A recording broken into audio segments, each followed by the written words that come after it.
Hey guys, it's Tiny Tom Logan back with another video for you, and I've had a relatively productive weekend this weekend. I've been doing a lot of work on my own custom build, which is a memorial to my late mum, Orca. So I've been doing a lot of that. Check the channel, there's a playlist up there. You can see I've just put an update up as well. It's worth going and having a look. It's a personal one. Anyway, as always, I'd had far too much coffee this weekend, and a little while ago I said to Corsair, or rather, I've been talking to Corsair for a little while. Obviously, I've got quite a close relationship with them. We work quite closely together on certain things. And they've been asking me quite a lot, you know, what do you think we should do here? What do you think we should do there? How do you think this? Is there anything you would do? Well, I wanted, a long time ago, I wanted a K60, but one that lit up. Because the macro keys on the outside, when I first used the K90, on the K90, sorry, that's the macros, I kept my head, kind of put my hand to the outside of the keyboard. It does take you a little while to kind of adapt. You can do, your muscle memory sorts itself out, but I kept putting my hand right to the outside of the keyboard for like the shift and the enter button, and it drove me nuts. To the point that when I have been typing on it, still I put my hand there, and you kind of have to concentrate to keep your hand in the middle. But anyway, I said to him, I want a K60 that lights up. Do you think I could, rip, because I had a K60 and a K90, do you think I could rip the two apart and make a love child? So I made like the TTL version of the K60, or a K70 or a K75, however you'd like to put it. And they said to me, we don't think it can be done. It's the way they're put together, they're put together so kind of bomb-proofed, so that when you're smashing on them, when you're playing your games and you're really kind of keyboard warrior and smashing your keys, that they don't vibrate or rattle or move or flex or anything. And he said it'll basically be a complete and utter pain in the backside to do. Well, over the weekend, after far too much coffee, I was just like a little bit bored, didn't really want to do much more on Orca. So I went and I've obviously been using the K90 in reviews for quite a while, because it lit up blue, it works for the site and everything like that. So I went and got my K60 out the cupboard. And then I took the, what I'm going to do, I'll post some pictures up at the end for you as well, but then I started looking at the K90 and started popping the keys off. And a lot of people did say all along that the keyboard wasn't fully mechanical.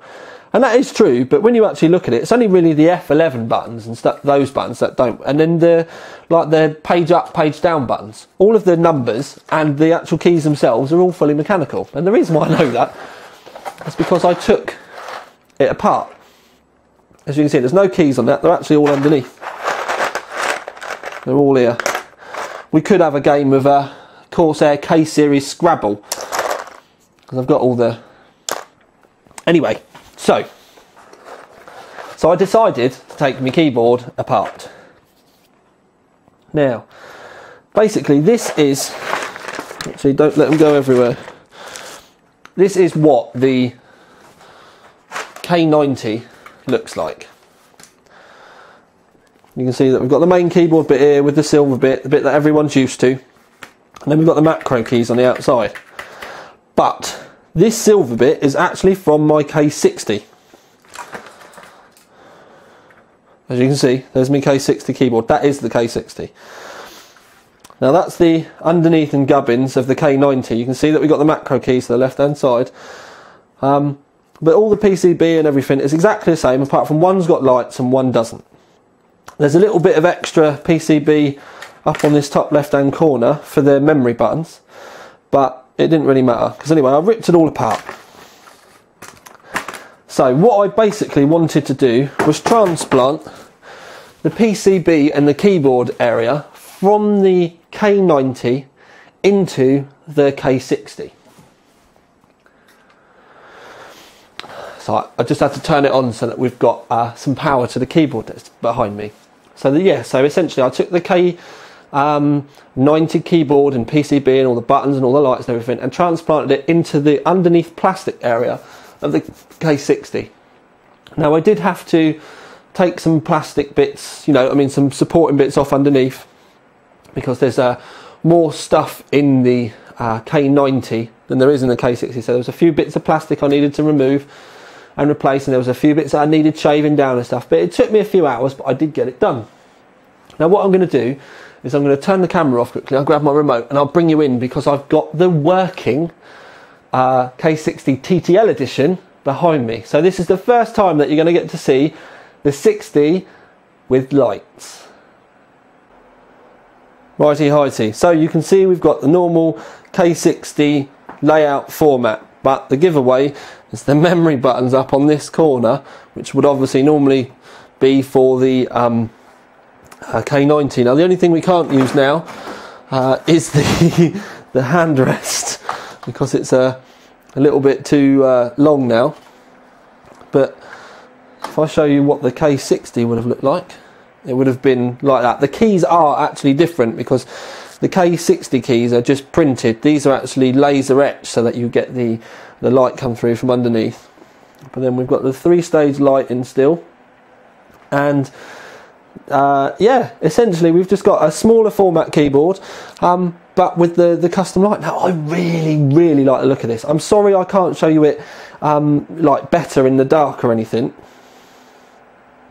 but I will put pictures up at the end so that you can see it all lit up. So make sure you stay tuned for the pictures, because then you can see it properly. Now the reason why I'm making this video is I this morning kind of had a little jibe at Corsair and was like, haha, you told me I couldn't do it.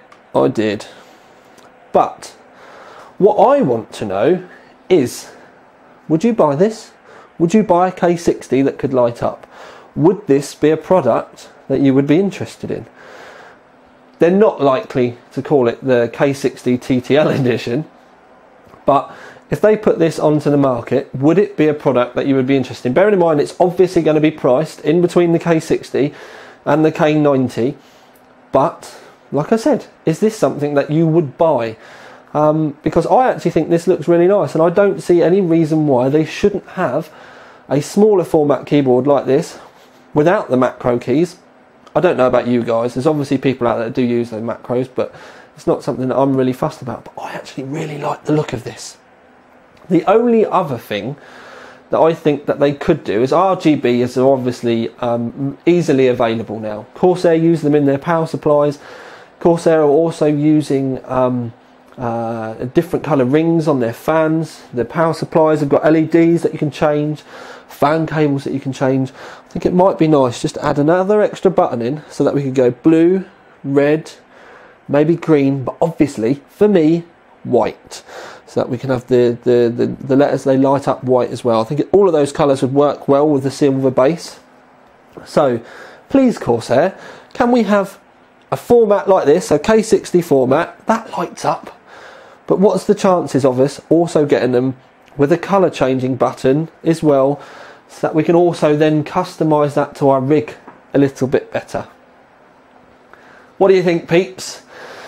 Anyways, this is the end of my quick kind of video for you all. This is what I'm going to call the Corsair K60 Tiny Tom Logan, or TTL Edition, because obviously there isn't one of these at the moment. As far as I'm aware, this is the only one that anyone's ever bothered to do that lights up, so you know where you saw it first.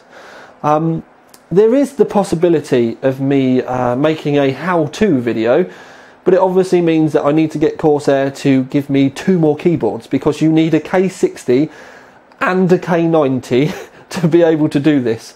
So if you did actually want it, you'd be spending a lot of money and then a fair bit of time as well if you wanted to do it yourself. But as you can see, it's all possible, and the only way that you can tell that the two aren't together is there's one screw missing just over here, because the K60 base doesn't have the mount for that screw.